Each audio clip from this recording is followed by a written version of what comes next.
Hey, everybody, welcome to episode 392 of the Running Rogue podcast. This is your host, Chris McClung, coming to you back from the studio, the in-home studio after a week away. James is here with me. James, how are you? Doing good. How about you? Doing well.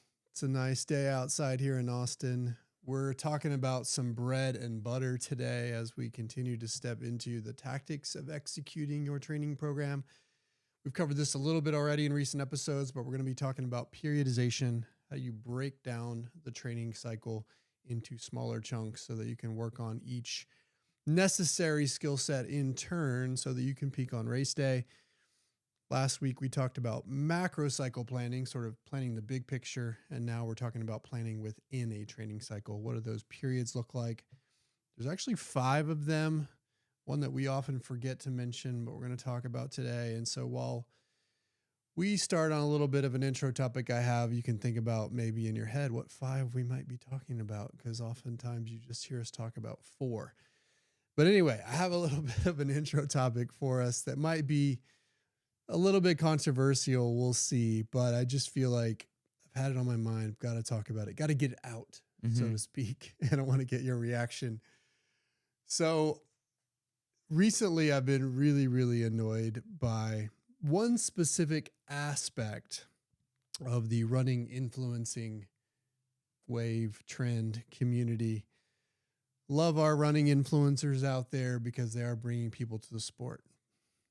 And there's certain aspects of it that I don't love, but hey, perhaps the ends justify the means. We get more people to the sport. That's a good thing, right? Well, there's one particular thing that I just have to comment on. I want to get your reaction on, which is that there are some influencers out there, and I won't name any names, that for whatever reason refuse to use their chip time when they're reporting their race results. Instead, they're using their watch time based on when they crossed the line at 13.1 or 26.2. And that time is going to be very different depending on various variables. And yet, for whatever reason, they just can't seem to accept that their chip time might be slower than what their watch says. And I've just got beef with it. It's just frustrating to me.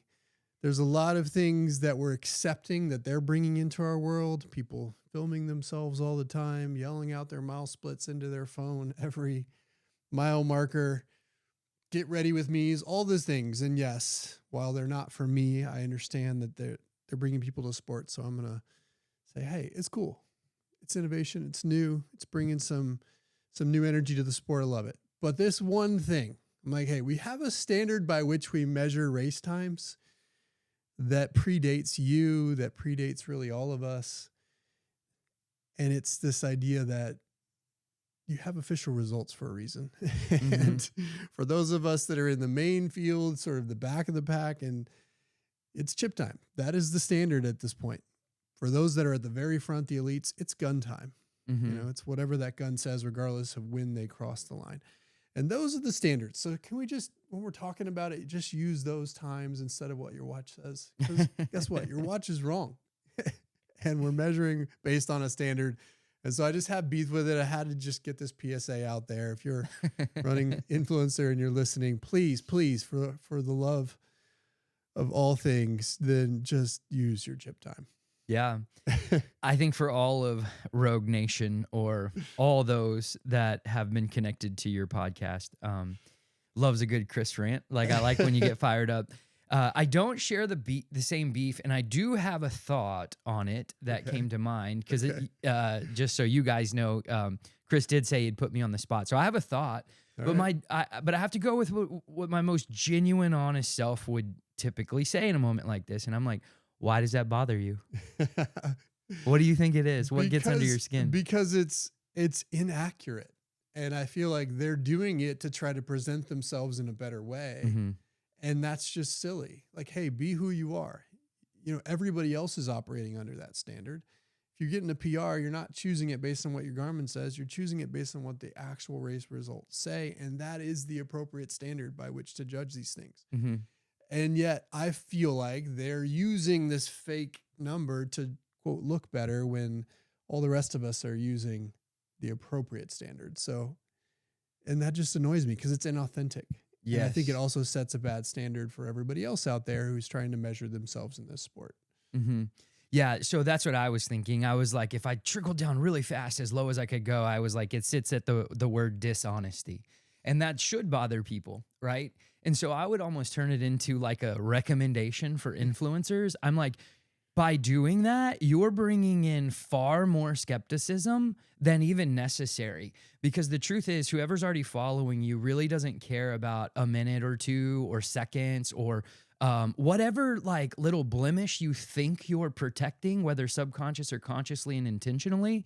Either way, you're bringing attention to it now because you're intentionally breaking the norm, which grabs the attention of someone like yourself or me or others, and now you're getting like a skeptical lens put on you that's like, dude, you're inviting that upon yourself. So I'm in agreement with you, but I'm trying to flip it into something that's like, man, you're like, you're making people feel this feeling of distrust. Like, can I distrust you for something that's so stupid and small? It's like, I don't know.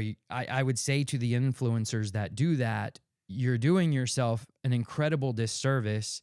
Case in point, right now. Well, and I also feel like they have a responsibility that is greater, Hmm. right? If people are looking to them to be influenced, to make changes with their training, to use certain brands, to wear certain clothes, whatever, there you have a responsibility with that you become a role model of sorts. And in that responsibility, there are certain areas where you need to actually show people how it's done the right way. So what are we supposed to say? It's like, okay, well, now there is no standard by which we measure people's results. It's Hmm. just whatever you want it to be. Crop your watch however you want. And if there are buildings that are getting in the way, or if you're having to run more because, you're in a crowded corral, then who cares? So you get to pick your own time. Everybody gets their own standard, and then it's just a free for all. So it's like, I feel like you have an obligation as an influencer to set the tone, to be a role model, to actually follow certain standards that matter. And there's a Hmm. reason that they're out there. It's so that we can have one way by which we measure these things, so that everybody can then keep records of their performances and beat them in a way that's standard. Hmm. Because if you're judging by your watch and you're in a Chicago and the first mile is through a tunnel, your GPS watch is going to be wrong. It Hmm. just is. Or in Yeah. Austin, where you start downtown, versus if you were in a smaller place. So it's crazy to me that somehow, because of this need to keep up perceptions, or maybe it's just an ignorance, maybe it's just a misunderstanding of how it all works. But in any case, I'm here to say there is a standard, use it, set the right example for everybody else that is being influenced by you. And look, we're going to love you anyway. Hmm. There was one particular influencer who raced in Austin, again, won't name names, ran the half at quote party pace with her friends, and then posted a time that was a minute faster than her actual result. Why? What? Like, you were running a pace that you admittedly said was just for fun. So why are you feeling like you have to put something out there that's not real? It just doesn't make sense to me. Yeah. So yeah, if you're going to influence people, let's do it in the right ways. Yeah. And what's sad is they're leaving something on the table too, because if you make that habit, that's already what people who are following you are struggling with. And so you tell someone how badass you are, you might draw tens. You tell someone how you struggled, you show someone your scars, you draw hundreds. Right. So it's not even like you're not even actually like doing yourself a service in your reach, which is the whole name of your game. Like, yeah. There is I there don't is share this, your there is this new Instagram account. It's so ridiculous that I don't even know the name. It's an acronym like IUIDA something. I mean, I'm going to get it wrong. It's basically this Instagram account that has been created specifically to call influencers out on this. Oh, on this particular On this note. particular Oh, wow. thing. Like, hey, no, that's not what you read. The results say this. And, to me, that's going a little bit far. It's like, okay, I don't need another anti-influencer calling everybody out. But it just had gotten to a point where I'm just like, this is absurd. And it kind of speaks to the thing that I struggle with in the whole influencing content creator world, which is that there is this temptation to not keep it real because you're trying to keep up a certain look and a certain look and perception. And that's where I really struggle with it. And this is kind of where the rubber meets the road for me on this when it comes to running standards and then not being authentic about who you really are. And again, as you said, no one's judging you based on a minute, 2 minutes, 3 minutes here or there, obviously. Right. So just use your chip time. Yeah. Just use your chip time. Save us all a headache. Save me some frustration, and let's just all keep it real, because that is the standard by which we're measured on a race course. So there you go. How about that for a little I love it. I was going to say, intro Easter egg. I don't share the same degree of frustration, but I am in agreement with everything that you said. Like, right. I think when I see those things, I'm like, lost for you. And then I just, yeah. And again, just to kind of put a positive note on it, a lot of people will bemoan, traditionalists in the sport like me will bemoan the influencer wave in our sport because of whatever. And while I share some of those frustrations on a smaller scale, I do think for the most part, it's a good thing. It's bringing people to the sport. And yes, it might be a different way to do that than we're used to, but kudos, right? And I coach some people that would be in the content creator influencer world.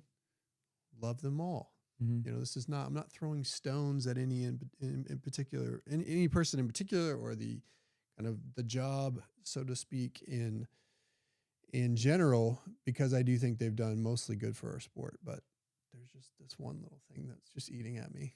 I had to get out. Just do it honest. So there you go. So there you go. And the irony is, of course, I'm probably preaching to the choir here, because I don't think any of these folks are listening to my podcast who might be making this choice, but maybe they'll hear it somehow, or we can clip it and put it on our Instagram. All right. Ad spin behind it. Like, that's our new campaign. Right. That's right. I don't really care enough about it to go that far, but it's been eating at me. So I had to get it out, and I figured it'd be a fun way to start. I actually really enjoyed that. Fun way to start the episode, kind of breaking the mold from our traditional, very serious content.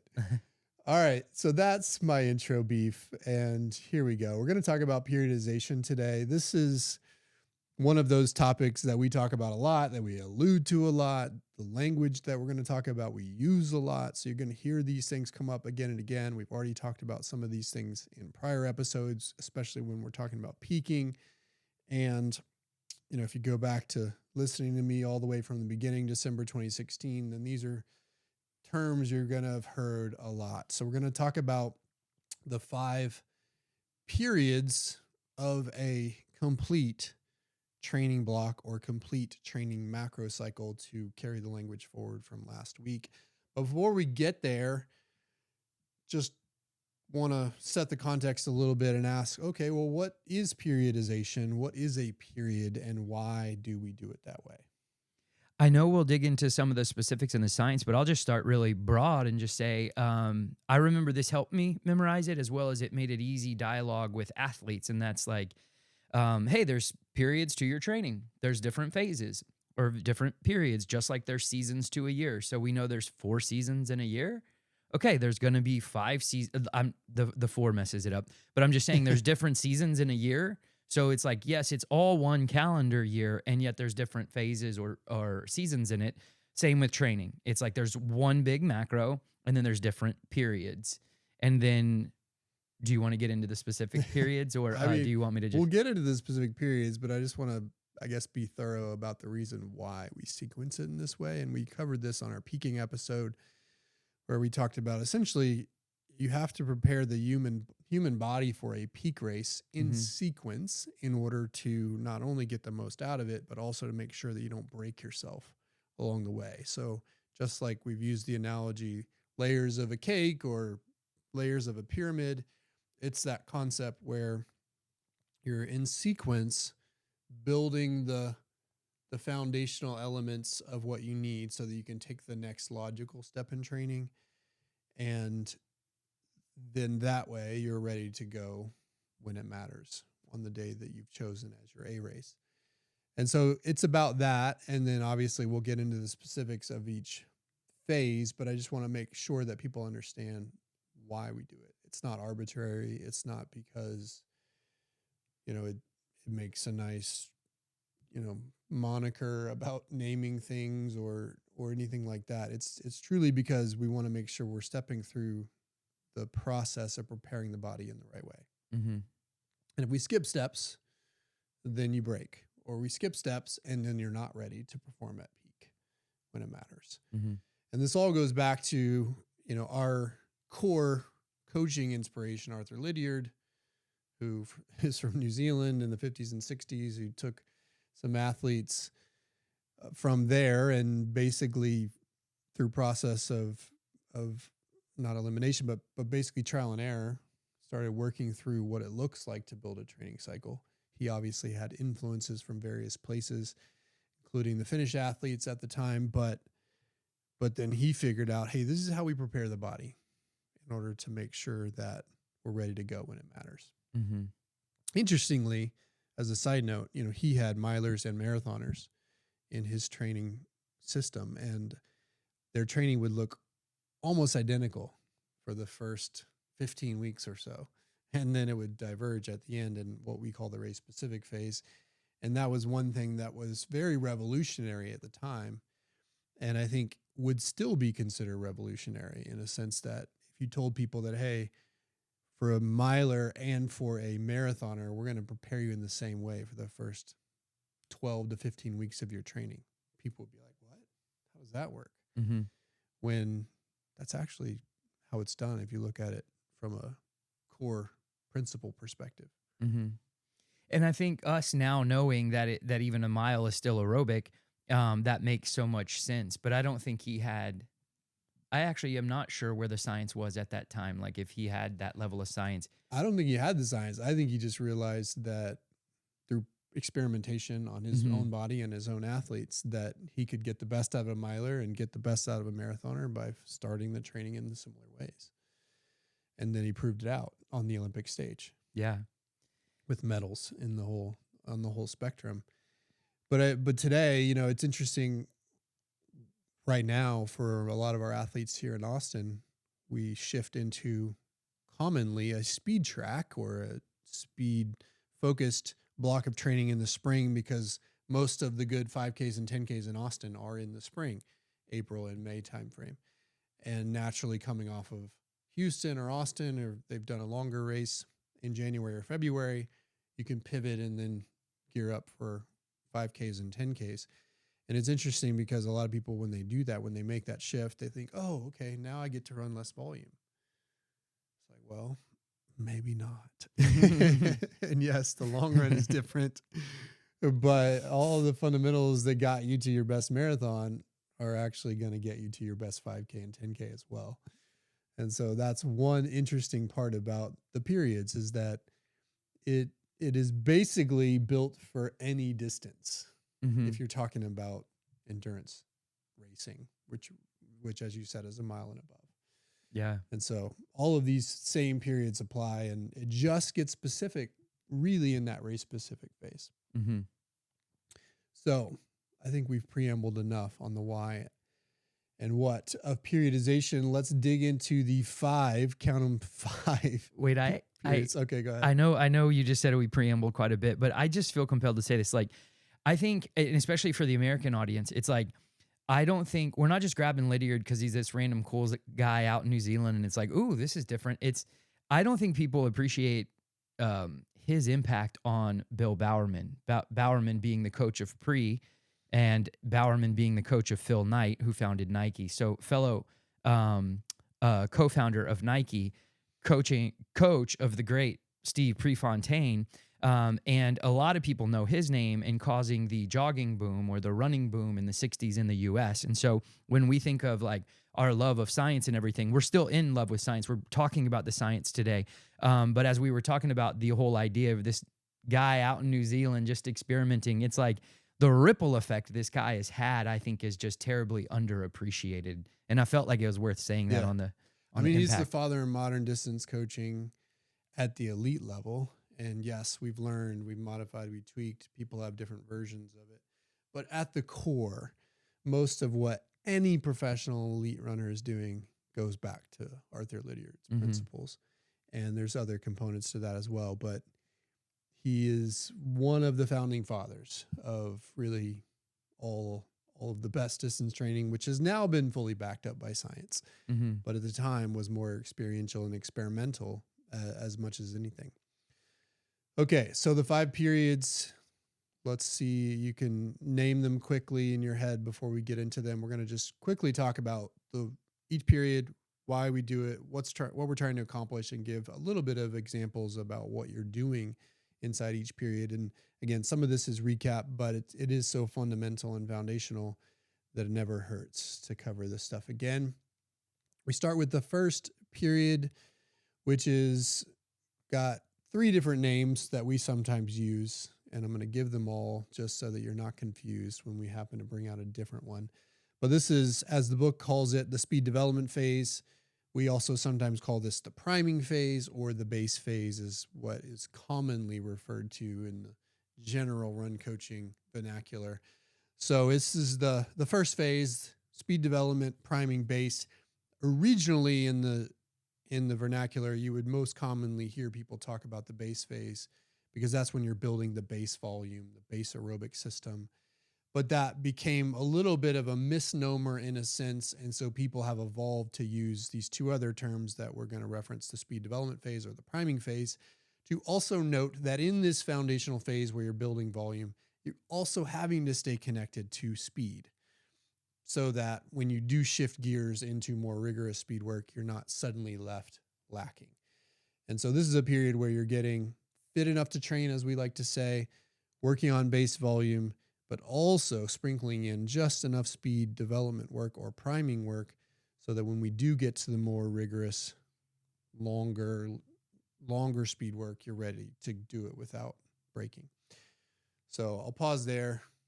Commentary on speed development, priming, base. I was just thinking about the style of workouts, but yeah, I guess to reemphasize there, like even though we always try to simplify in the name of making it somewhat black and white so people could take notes, look at it, understand it, apply it, and then feel like they're empowered to kind of think on their toes. But yeah, like I was thinking of when you were mentioning we still want to touch on some speed. It's like, okay, yes, the primary in that phase is like growing the volume, but it doesn't mean that there aren't secondary and tertiary priorities that can also be mixed in. And so I guess where I'm going with that is that, yes, you're in doing some qualities, but the precision around them shouldn't be so nerve-wracking or high pressure, because it's, hey, I'm introducing the speed while I'm really primarily focused on growing volume here and ramping up into my system. Volume, and then what we would call that is neuromuscular stimulus is more important than anything. So you're doing workouts where you're tapping on speed, but usually with plenty of recovery. And if you don't have any other foundational speed work in advance of that, then you're just doing strides to introduce that in a gentle way so that you don't break while you're introducing speed. So this phase is about building volume, introducing a little bit of neuromuscular stimulus. That's what we like to call speed development, and really focusing on the FV part of our FVI framework, frequency, volume, intensity. Really, the F and the V are the primary. The frequency, establish your routine. The volume, build your overall weekly volume. Not that you'll get to your peak in this phase, but you will get to a volume that's significant enough that you're then prepared to step into that intensity segment where you're going beyond just speed development into more intense workouts. We like to say that a 10-mile long run is an example distance of that, where you would get to that threshold, but that I think is also going to be a little bit dependent on the individual and what their ramp schedule looks like, and also what their history has been. Mm-hmm. But anyway, those are the things: volume and a little bit of speed development. When it comes to workouts in this priming speed development phase, other than strides, what would they look like? You actually have a lot of variety in this phase, and to keep it specifically on speed development, that can be hill sprints, 200s, 100s. You can do 400s. So like you said, with big recoveries, it can be a fartlek even if someone's out on country roads and they need to, you can look at equivalent times of 200s and 400s. I always told myself when coaching that if I was limited by environment, I would just remind myself, remember, every workout is a fartlek. Because once you add up the times, you're like, oh, yeah, I guess it's as long as it's continuous, if the recoveries are in motion, then everything's a fartlek because you can look at the times. So it's like it's power and it's speed. So like 200s, 400s, 800, hill sprints, etc. And then I do have an exception that I'll tack in there where I put in other workouts, but they're not necessarily speed development. So I can save that or let you respond. No, what do you got? So what I also do and consider, like I think in this priming phase, is that we're also keeping a close eye. Like the primary focus is to focus on speed development. So that's why we started with like hills, 200, short, fast, long recoveries. However, I also think of the concept of progression overload. And I know that if in the aerobic strength phase, we have ATLT work coming or lots of threshold and tempo work, so like half marathon pace, I don't want that to feel like a shock. So to smooth the transition in between, I also will put in mile repeats, but I'll assign something like steady state. So it's an effort based, it's general, it's not tight on the parameters. But, sometimes I might do, like, let's say in the intro of a couple weeks, I might do, 200s, 400s, and then a straights and curves for a down week. So you get these 100-meter. Well, the following week, I could do hill sprints these are 2 up weeks, followed by 3 to 5 by a mile at steady state. Because I'm thinking, yeah, I'm mostly focused on speed development, but I know these longer duration workouts are going to come. So I can sprinkle in between some of these speed development workouts, workouts that are going to prep. So I might even include 1200s at half at some point because I'm like, hey, you're just touching on familiarity with the pace. We're stretching you out of 200 and 400 holds into something like a 1200, which feels a little more daunting and annoying. But then I'll follow up with words like, and I don't care if you hit the numbers or not. And I think at moments like that, the athlete might think like, no, I'm here trying to do my best. I want to hit the number. And I'm like, but did you just hear the intention, the reason behind it? We're not looking for precision yet. We're just getting your body ready to handle longer tempo, threshold, aerobic endurance, and aerobic strength workouts. And so it's like, as the coach or in the design of the program, you're kind of thinking about two things. Primarily, if we wanted to keep it simple, focus on the speed development. Someone could just go hills, 200s, hills, 400s. Like they could keep it black and white, or they could just run quarters as their quality for that whole time. I just think we're missing a little, like just 1 or 2% better is to say, also look ahead, see what's coming, and prime the body for that which is to come. Yeah, you would call that like a broken tempo type of workout where instead of doing a long continuous tempo or a long continuous lactate threshold workout, you're doing it in small chunks. Mm-hmm. So that you're priming the system for the longer tempo or threshold work to come. But it still fits into the definition. And I think, to me, one of the things to consider here is what is it not, like how do I know if I'm doing it wrong? And one of the ways you've already referenced would be if I'm looking for too much precision, if I'm being really specific about my paces, you're doing it wrong.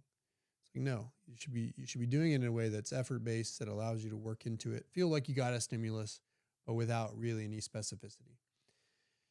You're also doing it wrong if at any point in these workouts outside of the intervals, you're starting another interval again with a really elevated heart rate. Typically we want not complete back to resting heart rate recovery, but you want full recovery essentially between intervals in these priming workouts where either if you're doing short intervals like 200s or 400s, you're getting enough recovery in between, perhaps equal distance. We like a good 200 on, 200 off workout so that by the time you start the next interval, your heart rate is more or less recovered. Or in the case of a broken tempo, you might be doing a longer interval, but because the efforts are lower or lower intensity, then you're able to recover on a couple of minutes rest before you jump back into the next one. But you never want to be at that point where you're like, oh man, recovery's almost over. Like, what am I going to do? I'm not ready. Like if you get to that point in a workout in this phase of the game, you're doing too much. And as I like to always remind people, take more recovery if you need it. You have the ability to flex that. if you ever get to a point where your heart rate feels like it's still elevated or out of control before you start the next rep, take more time. Pause. It's okay. We're loose and flexible in this phase. So there you go. That's speed development, priming base. All the while you're building your volume. We like to, some people like to use the rule 10% per week, not more than that from one week to the next if you're building your volume. I like to actually translate it into hard numbers, like 2 to 4 miles a week is sort of the absolute numbers I like to see most people build by, depending on what their starting point is. Makes it really easy to do the math. It's like, all right, I'm going to bump by 2 to 3 miles a week. And if you're doing that while you're building in this base phase, then you're probably doing it in a way that's manageable. Okay, next phase, phase 2, strength phase. This is a little bit of a misnomer as well in a sense, because we're talking about aerobic strength primarily here. We're not talking about muscular strength, although there is a component of that built into this phase with longer hill intervals. But this is aerobic strength, or another word for that is endurance. Another way to say it in phrase form is staying power. Essentially, the next thing we want to build is the ability for the body to sustain slightly uncomfortable paces for longer and longer periods of time, setting the foundation for the next phase. So in this phase, that's what we're trying to accomplish. Usually we're doing that with longer threshold tempo type intervals, or we're doing it with longer hill intervals versus short hill sprints, because we're also, when we're doing the hill intervals, we're building some muscular strength as we progress through this phase of work to build the resilience of the muscles as we continue to build intensity of speed. So that's what the aerobic strength phase is about. I'll pause there. I was just thinking of types of workouts. Like I was thinking, for some reason, I was stuck on hills. Like hills, not only give you that strength that you were just saying, but if, like in the priming phase and speed development, if you're thinking of a hill workout there, I like using something like 8 to 12 30-second hill sprints where they're like short, hard, and it's a steep hill. And I don't go search the grade of the hill. I can eyeball it around town. We've got Rainbow Hill over there by Peace Park, and my athletes will know that. If any of them are listening, they'll smile right now. They'll smile and then they'll immediately frown. It's not rainbows and unicorns over there. No, nothing sweet and lovely about it whatsoever. But then very close to it, we have a longer, slow and gradual build into the grade of the hill. And that's where in the aerobic strength phase, we might use something like Kim Wrinkle's 30, 60, 90 hills, where they start at 30, which is familiar and they've already touched on, and then extend it to 60 and then come back down smooth and then extend it to 90. So I like using that word extend because mathematically they can see, oh, it's extending by 30 seconds each time. And I want them conceptually in that mind frame of extension. Like, man, how do I take that pace? I can run hard and fast, but when I'm in a half marathon, I want to know it's holding through 11, and I want to know it's holding through 12 and holding through 13. You can reflect that in the hills, like 30, 60, 90. And then a lot of what we talked about, I feel like it was, 2 weeks ago when we were getting into like tempo definitions and everything. Love working that middle gear here. It doesn't matter if I love it or not. That's what's called for in this phase. So required. This phase requires that threshold tempo work that we talked about a couple of episodes ago. Aerobic threshold, tempo, as we like to call that middle zone of the lactate curve, and then lactate threshold before you get to that anaerobic place, or right before, right on the edge of that. So all of that falls in here as well. Sometimes you might do that work on a flat course. Sometimes you might do it on a slightly hilly course. But these are the two types of workouts you're primarily seeing in this strength phase, is longer hill intervals and threshold-oriented work, somewhere in that spectrum from aerobic threshold to lactate threshold. Sometimes we like a good combo too, where you might mix in both. We have the lumberjack twist, which is a famous kind of combo workout that we use here at Rogue, where you do hill intervals, and then we'll do either AT or LT work in between and then go back to the hills.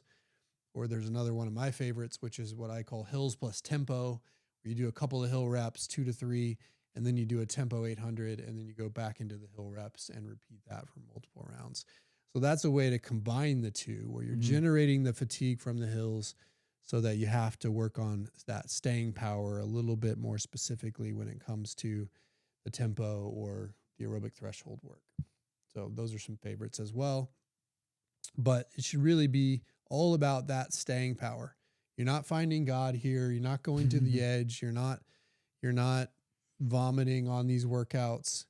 You're typically building into them in progression, staying a little bit sub max on the hills if you're doing hill intervals, being very careful about managing your effort in a progressive way in threshold work so that you're always holding them back a little bit and focused instead of pressing the edge on that relaxation and being smooth and in control at these efforts. Yeah. I like that hold back. It's like hold back and sustain is good language. I think if a coach is writing a program and he or she is torn between two workouts, it's like which one holds back potentially but stretches them in volume there. So like sitting in those windows longer as opposed to getting too fired up about like, ooh, but this is fast, sharp, and sexy. And so I want to, it's like, nope, stick to that language of hold back and stretch. Yeah, and this is going to be, priming phase, depending on your starting point, might be 5 to 7 weeks. Strength phase is going to be 6 to 8 weeks, typically, making sure that you have enough time to build this aerobic foundation. And if you have extra time in your training block, to me, you add it in priming and in strength and not necessarily in race specific. Because once you get to that race specific phase, you're climbing to the peak quickly and you want to be cautious about staying there too long. So all extra time in your macro cycle would go into these first two phases. Mm-hmm. Whereas the other ones are more narrow, so to speak, more specific and more dangerous in a sense if you get too greedy. So that's aerobic strength, our second phase. Third phase, race specific phase. So this is the phase where you want to ask yourself, okay, what does this race require? Typically, what we're focused on in this phase is making sure that you can run race pace efficiently. And there's, in my mind, kind of two components of that. One is running race pace because you want to be able to dial into your appropriate pace regardless of what distance you're trying to tackle. And two, you're also wanting to make race pace feel even easier.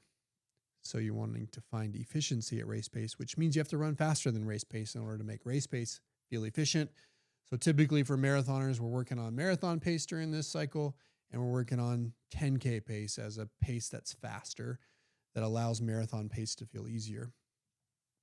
And for half marathoners, we're going to half marathon pace and 5K pace often in this cycle for half marathoners so that you can make half marathon pace feel more efficient. And there's various versions of that depending on which race distance you're trying to accomplish.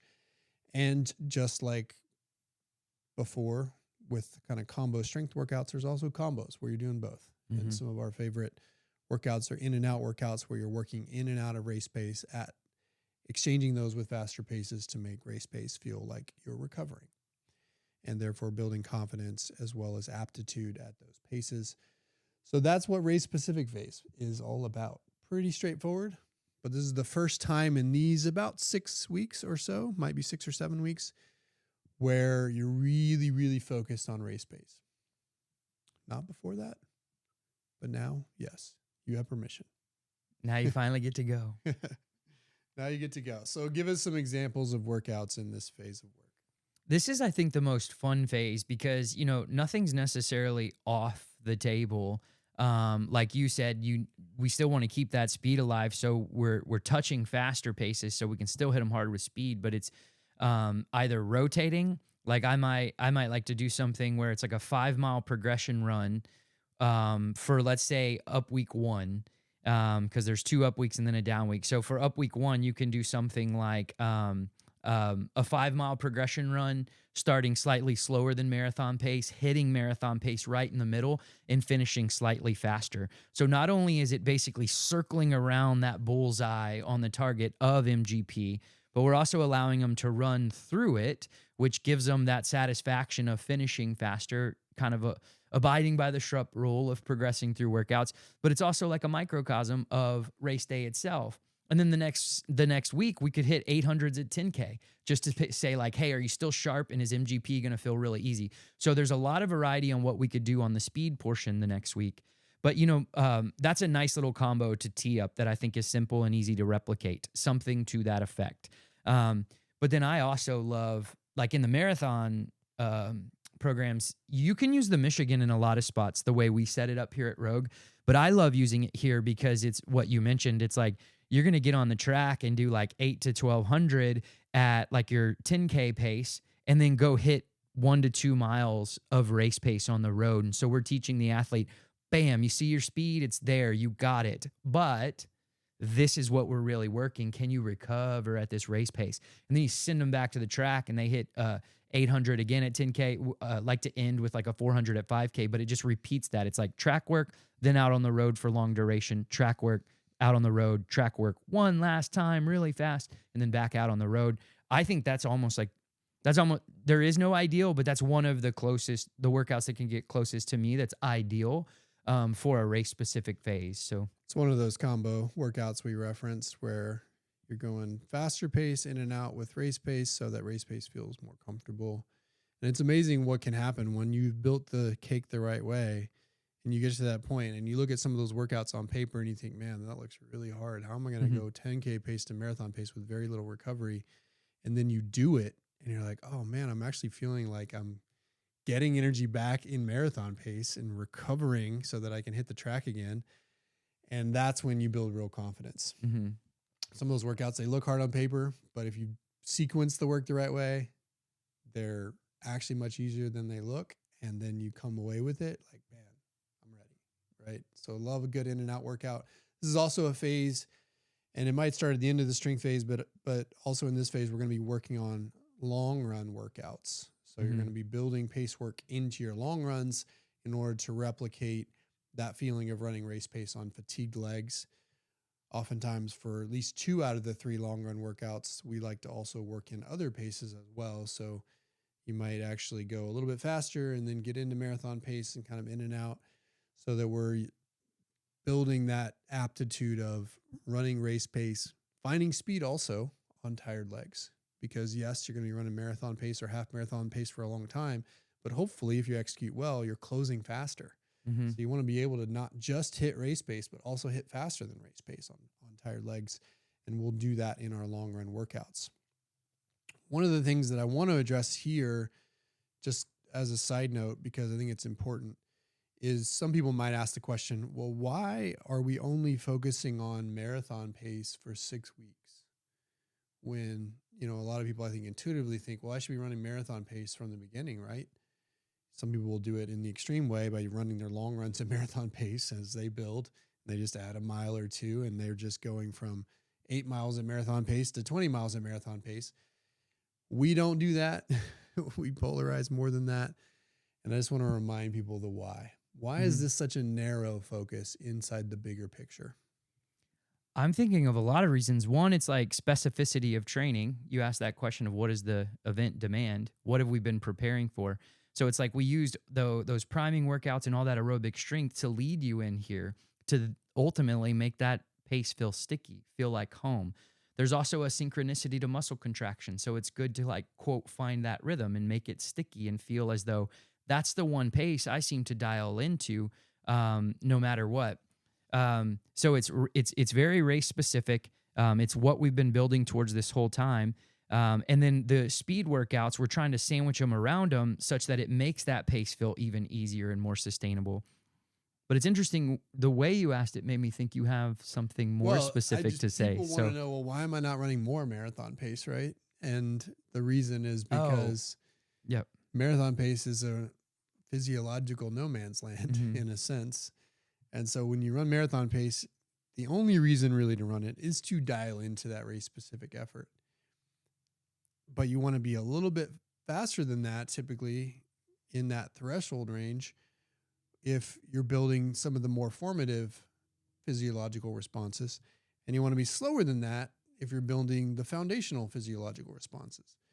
Because otherwise you end up with a situation where you're you're good at running marathon pace, but without the tools to sustain it really for 26.2 miles, because you don't have the foundational aerobic easy running to hold it, and you don't have the threshold work to sustain it for 26.2 miles, as well as hopefully finish faster.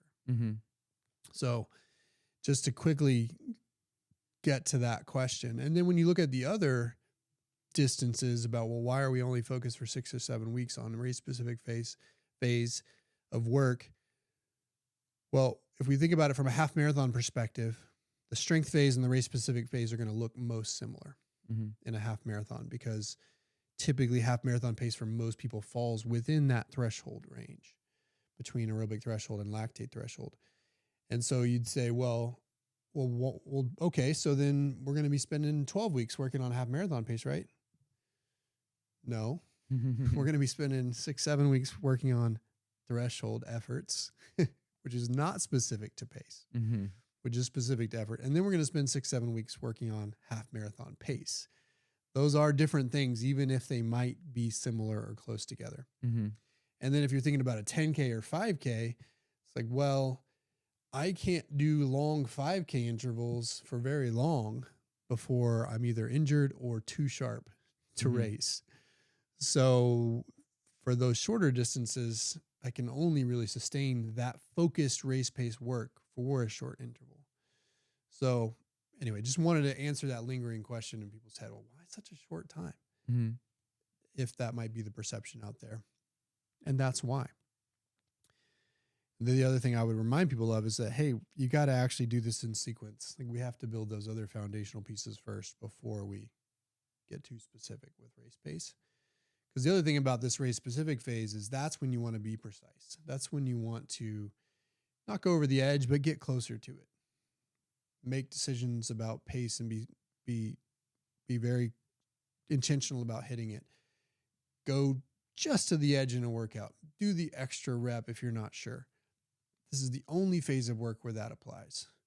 And you can only sustain that kind of mentality for so long. And as we talked about in previous episodes, that also tees up the brain and the body to think something big's coming. I'm going to prepare the system. The flight or fight responses kick in so that you're ready to go on the day that you've circled. Yep. Okay, so that's phase 3. People are wondering, where is that 5th phase? Phase 4, another one you're familiar with, the taper phase, the final 1 to 3 weeks, typically, depending on the race distance, by which you are pulling back on the volume, pulling back slightly on the intensity so that you can rest and recover and consolidate all of your fitness so that you can actually race well when it matters. One thing I remind people on this one is that it takes about 10 days to go from workout to assimilating the benefits of that workout in some way into your physiology. So it's not like, did a workout, tomorrow I'm faster. That's not how it works. Do a workout, 10 days, sometimes even longer, that actually fits into the system and is something you can tap into and use. So there's a time period here at which it's not useful to do intense work once you get that close to the race, because by that point, you can't assimilate it into your fitness in order to use it on race day, but you can screw it up and hurt yourself or get injured so that you can't race on race day. And so part of the taper science about the duration of a taper is just really around that, the practical timing of how long it takes for work to work. Yep. And I would say, like, to make it easier to sink in and trust and understand, it's like you also want to be your healthiest and freshest on race day. And we talk so much about cumulative fatigue and how workouts build on one another. And then in this last phase, you're adding that extra rep and pushing to the edge and kind of like getting all you can. So it's like with that, every time we're doing those big hard workouts and we're pushing for that extra rep, you have to think of like risk to reward ratios, right? And so in that window, it's worth the risk because you're pushing so that you can get the most and sort of maximize all that you could within training itself. But we mentioned cumulative fatigue for a reason. That fatigue's building. At some point, the body's just going to break down. So the taper helps you, quote, cool off. Like, When you take the cake out of the oven, you let it cool. When you take the steak off the grill, you need to let it sit, all of that relax, that juice come together. It's like everything in our life points towards it. You got to cool off from all that work and recover. So you brought up the timeline. And so when we come down slowly, we're also signaling to our body. Like you mentioned in the peak, you're signaling like this is the peak, but the taper is also signaling like, hey, you can repair. And I think, I don't know if you wanted to get into like taper madness, but to me, this is how I understand why the taper madness even occurs. Because psychologically, you've set, not just psychologically, it's your circadian rhythms, everything. You've put yourself in this pattern of 2 up, 1 down, 2 up, 1 down, 2 up, 1 down, and your body's thinking, okay, sweet. I started to recover in that first week, and I've got 2 more weeks of my taper if it's a full marathon. All of a sudden, the body's starting to like freak out a little bit because it's thinking you're going to throw another stressor in. And it's like, nope, I changed the pattern. There's a pattern interruption, and we don't like pattern interruptions. Just on the subconscious level, we don't. And so all of a sudden, it's like, wait, something's different. And even if consciously you're telling yourself, I'm fine, I did my work, I'm tapering, this is where I am, you still feel that like something's off kind of feeling. And that's because your body got used to that pattern, and now you're reteaching it, no, we're coming out and healing. So as it starts to heal, your brain just starts to go crazy because you've interrupted all these patterns. Yeah, and then physically you feel off because you are in that recovery mode, just like people often feel off in a down week when they're in that recovery mode after an up week. Same is true in the taper. The body's repairing itself. It's going to work. So therefore, it feels clunky sometimes and a little bit off. And you think, man, marathon pace is hard during this window of time. Well, that's okay. That's just the body preparing itself for the actual day you need it. So typically for marathons, it's 3 weeks. Typically for half, 2 weeks. Typically for 10K or 5K, a 1 week taper. Sometimes you can go longer on 10K or half to 2 weeks. And you just want to do it. And what do? You pull back mileage. We like to say 1 mile per run per week is sort of the rule of thumb that I use.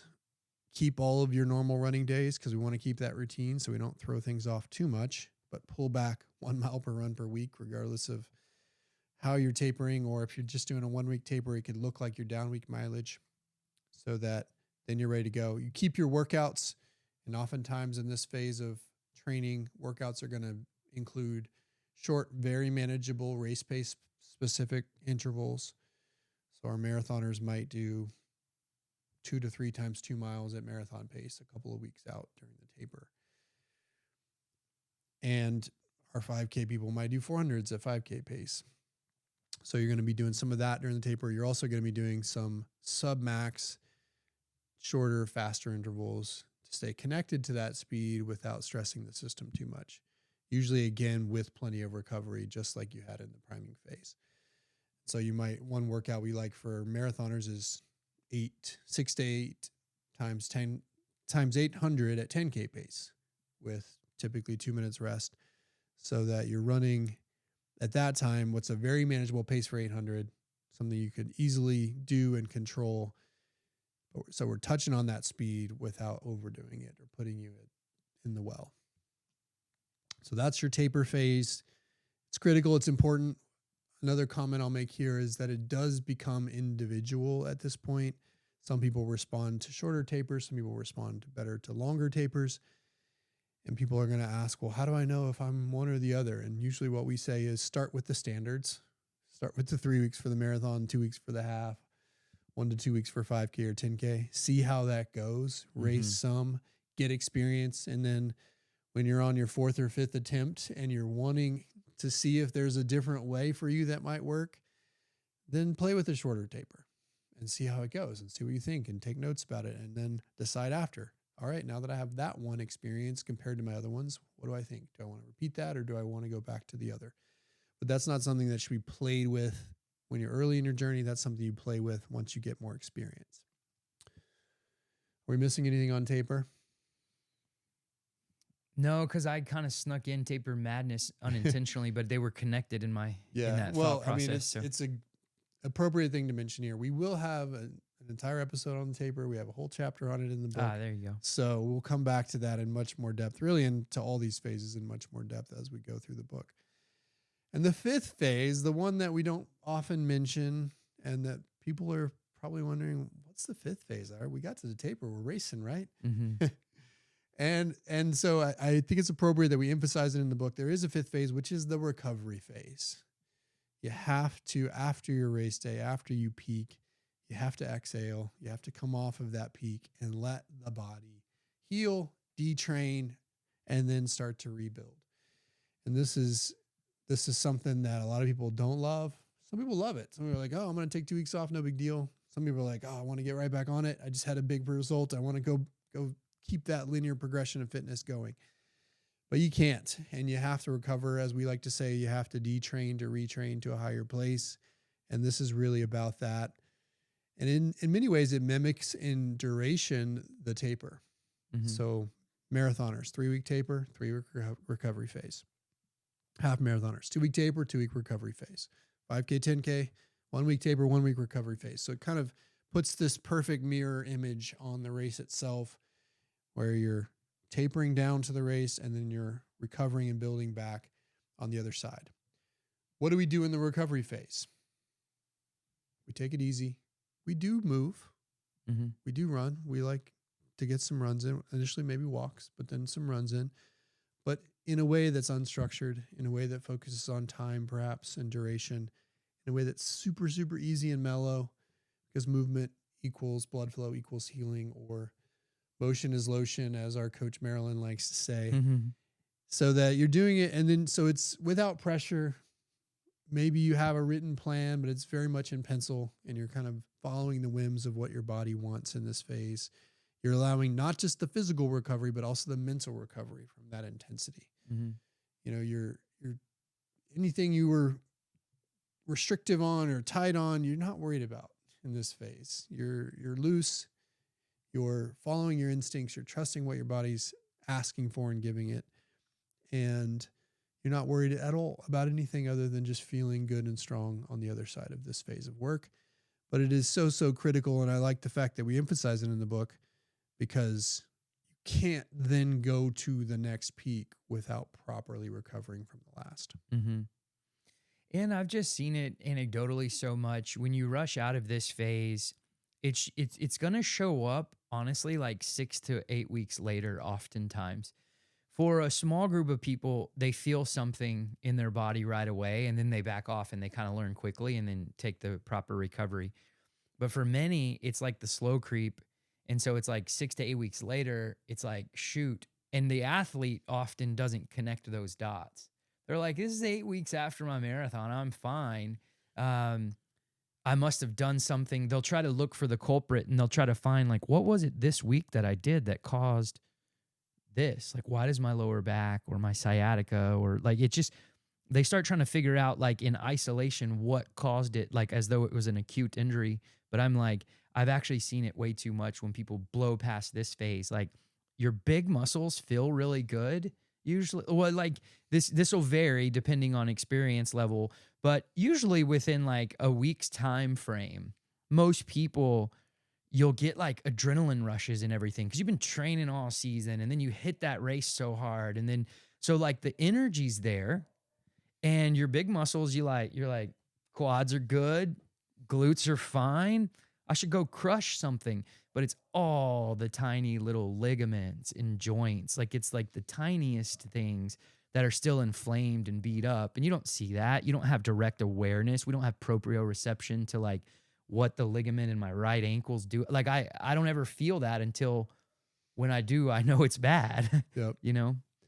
Yeah. And well, after the soreness is gone, your body's still repairing itself. Mm-hmm. And yes, the soreness will be that initial cue in the days immediately after the race, where you're walking backwards downstairs, you're moving gingerly, especially for those marathoners. That's where you know, hey, I can't. If I even want to go run, I can't. But then at some point, though, that will go away, that'll fade, but then the repair process is still happening. Mm-hmm. And again, it takes about 3 full weeks for the marathon, physiologically, for you to recover from that, 2 weeks for the half, a week at least for the 5K and 10K, sometimes longer, I've found in those shorter distances as well. And so you've got to heed that physical need to pull back, but then there's also that mental need. And as you alluded, often after a race, especially if it went well and you're energized by it, you've got the adrenaline of, I just got a PR. I'm so excited. If I just keep working, I'm going to be able to go straight from here to my next peak and keep building. And yet it just, A, it doesn't work that way physiologically, but two, it also leads to a burnout, a mental burnout, because you can't sustain that kind of focus and intensity for that long. Mm-hmm. All of us need that mental recovery as well, where you're not following a training plan rigorously, where you're not worried about when you wake up to go get in your long run on a Saturday. And so we need that mental break, but often we don't realize we need it because of that adrenaline and dopamine that's coming off that race and that eagerness to then go get what the next milestone is. And yet we have to heed and listen to both the physical and the mental need to pull back so that we can then come back stronger physically, but then also come back with sustained energy mentally. Because we've both seen it, right? Where you have that athlete who didn't take that time, they get into it, and 8 weeks later, they're maybe injured because of not appropriately backing off in the recovery phase. And they're also perhaps burned out or mentally struggling with motivation because it's just impossible to sustain that singular focus beyond a peak. Mm-hmm. So take your recovery phase. As our coach Amy used to say, you got to detrain to retrain. And I saw an interesting graph on this recently. It was talking about it in a different context in terms of peaks and valleys in career, but it showed these two snapshots next to each other. One was this zoomed in snapshot of a downward curve. And then the other one was the zoomed out version of that downward curve being, a small little blip in a overall upward trajectory, right? With a much higher peak beyond that. And so we get very zoomed in on this downward curve and not recognize the bigger picture sometimes.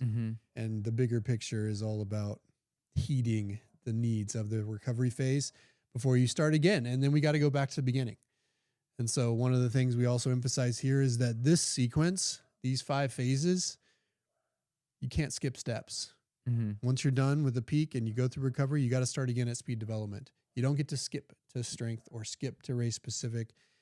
That's when people hurt themselves, run into plateaus. You got to detrain and then start over again to build to a higher peak, yes, but also meaning you're going to have to go through some rebuilding of fitness as well, and that's just a part of it. So don't skip steps on the other side. These 5 periods are in every single macro cycle, whether you like it or not. And if you want to shortcut it, you can, but you won't do it for a long term. There will be issues that pop up along the way. All right. My dog is barking in the background. I don't know if you guys can hear that or not, but I think that means it's time to wrap the episode. Crouton called it today. Crouton called it. So there we go. Periodization, folks. A couple reminders before we sign off. One, if you want to jump on our Fridays, 2 p.m. Central Time, Instagram Live at Rogue Running. We are live answering your questions about training. So if you have questions about this episode or about your training or how it fits, jump on there with us. We get great questions every week. So even if you don't have a question and you just want to learn, it's a really good time to do it because our listeners and our audience there always bring really good questions. And I think everybody could have a chance to learn if they just jump on with us. Also, a reminder, you can check out these episodes on YouTube if you're listening on audio on our Rogue Running YouTube site. And of course, on any of the audio channels that you might prefer from a podcast perspective. If you want to train with us virtually or in person in Austin or Dallas, check out our website, roguerunning.com. With that, we'll wrap this episode. It's been a pleasure, guys. Go periodize your work, and we'll talk to you next week.